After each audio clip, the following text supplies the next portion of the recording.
If you're in Melbourne and you're heading along to the footy tonight, you're going to be seeing some special messages played on the big screen. Here's a preview. Whenever we talk about men's violence against women, I often hear people argue that it's not all men. We know that not all men are violent towards women, but all men have a role to play in helping to end it.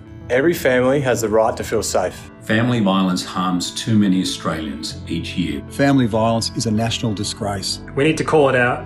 It needs to change. That is from a campaign being led by the Chief Justice of the Federal Court and Family Court. Justice Will Alstergren says the vast majority of parenting matters coming before the court contain allegations of family violence. He joins us in the studio. Good morning. Good morning. Welcome. This is, first of all, we'll talk about the campaign in a minute, but what are you seeing coming through the system? Because what we're seeing is this is getting worse, not better. Can you give us any insight into why that could be? Absolutely. I think in the last 7 years in particular, it's definitely increased, both in the amount of domestic and family violence that's being reported by people, but also just we're seeing more and more filings where up to 80% of our cases include allegations of family violence. In 2014, the learning was that about 38% of those were serious family violence allegations. That's more like 70% now. So from a court point of view, after it's happened, we're seeing horrendous increases.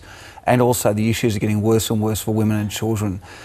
We're also seeing a lot more evidence as we're interrogating the data when people come into court about how serious those allegations are.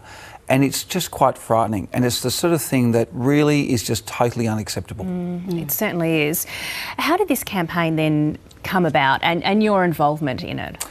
I started with the court about 7 years ago, and I must admit, like many people I think in our community, I hadn't appreciated just how widespread family and domestic violence was. Also, the extraordinary damage that is happening to Australian families, particularly women and children who are suffering so greatly from this. And also, I think the complete lack of involvement men have in this conversation. I was amazed when I went to a number of functions about domestic and family violence that 90% of the people there were women.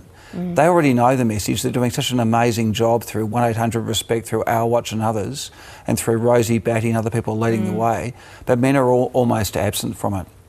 So I thought, well, talking to a number of other people, let's try and do something where we can get kids and young men involved in knowing it's just not on. The reason why we do need to know that is because all the evidence seems to point to about 90% of people who perpetrate family violence were exposed to it themselves. So you've got this really terrible cycle that goes through. So we've got to cut the cycle. We've got to create a conduit, or at least a connection between education and action, and men have to be the conduit for it. Let's talk about that cycle a bit more, because we have actually heard from some former footballers who have admitted that was their cycle. They saw family violence in their home. Jimmy Bartell has been incredible in talking about it. How much more do we need to talk about that so it can be prevented and people can understand how it starts? Look, it's not just footballers, it's right across society, and I wouldn't want to point footballers out in particular. But when you see people like Jimmy Bartell, who shows great leadership, Darcy Moore, Collingwood Football Club and their nest and what they're doing, Brisbane and Hawthorn involved in these conversations at the moment, you see the vast reach they've got. We need to get this out much more. The only way that the government's plan to eradicate family and domestic violence in 10 years will actually work is if people get involved in prevention. We have to help the government, support them in their great initiative by actually getting this as a society-wide thing. So men involved, whether it's teachers, whether it's university students, whether it's brothers or it's husbands, and I think it's mates. We have to tell each other, you know, when people are starting to lose control, get some help. You're not alone. We also have to be role models. We have to let kids know this is just not on. You know, it's interesting, when we started this campaign, we were looking at what we could do to try and get people to actually look at it. Were there men who were prepared to step out? Now, I wrote to Hugh Jackman, to Eric Banner, to Travis Famil, a whole lot of people I didn't know, and said, look, would you give us a hand? Now, they gave us messages from overseas, from other. There was no contract, there was no payment, they didn't have any conditions on how we could use it, because everybody, I think, is prepared to really help and listen, and men just have to step up. If these guys can, why can't we? Absolutely, and it's a really important conversation to be had, especially at sporting events, because we know with grand finals that violence escalates in the community.